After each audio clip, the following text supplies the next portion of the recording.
Iran ने खुलकर कहा है, अगर शांति की कोई पहल होगी तो भारत जैसी ताकत से होगी।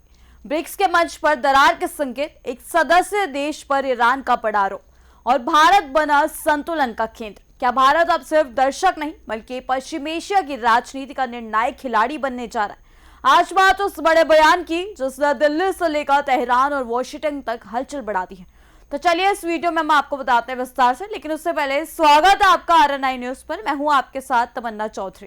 ईरान के उप विदेश मंत्री काजिम गरीबाबादी ने नई दिल्ली में बड़ा बयान देते हुए कहा कि पश्चिम एशिया में शांति कायम करने के लिए भारत जैसी बड़ी शक्तियों द्वारा की गई किसी भी पहल का ईरान स्वागत करेगा। ब्रिक्स विदेश मंत्रियों की बैठक से ठीक पहले आए इस बयान को बेहद अहम माना जा रहा है।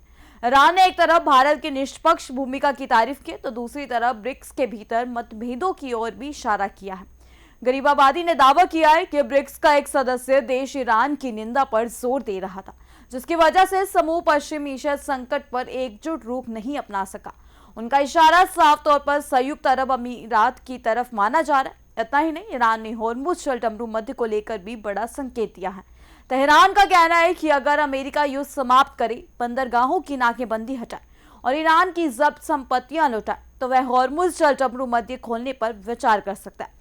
अब सवाल यह है कि क्या भारत आने वाले दिनों में पश्चिम एशिया संकट में बड़ी कूटनीतिक भूमिका निभाने जा रहा है, और क्या ब्रिक्स के भीतर बढ़ती खींचतान वैश्विक राजनीति की नई तस्वीर पेश कर रही है? नई दिल्ली में मौजूद ईरानी उप विदेश मंत्री काजिम गरीबाबादी ने साफ कहा कि भारत हमेशा शांति और स्थिरता का समर्थक रहा है। उनके मुताबिक अगर भारत पश्चिम एशिया में तनाव कम करने के लिए कोई पहल करता है तो ईरान उसका स्वागत करेगा। ईरान का ये बयान ऐसे समय में आया है जब भारत ब्रिक्स की अध्यक्षता कर रहा है और सितंबर में होने वाले शिखर सम्मेलन से पहले विदेश मंत्रियों की अहम बैठक आयोजित की जा रही है।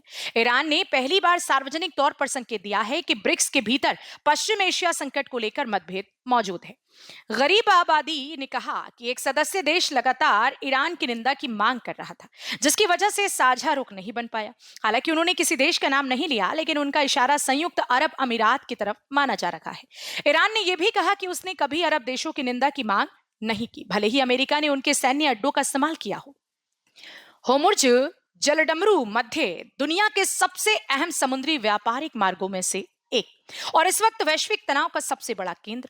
ईरान ने दावा किया है कि उसने कई भारतीय जहाजों को इस रास्ते से गुजरने की अनुमति दी है और कुछ अन्य जहाजों को भी वापसी की इजाजत दी जा सकती है।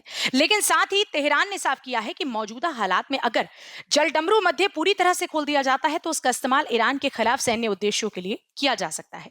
ईरान अब अंतर्राष्ट्रीय मानदंडों के अनुरूप एक नया सेवा और भुगतान आधारित ढांचा विकसित करने की बात कर रहा है, जिससे व्यापारिक जहाजों की आवाजाही नियंत्रित तरीके से हो सके। ईरानी उप विदेश मंत्री ने अमेरिका पर भी तीखा हमला बोला। उन्होंने कहा कि वॉशिंगटन को युद्ध में रणनीतिक नुकसान हुआ है और वह कूटनीतिक समाधान को लेकर गंभीर नहीं दिखता।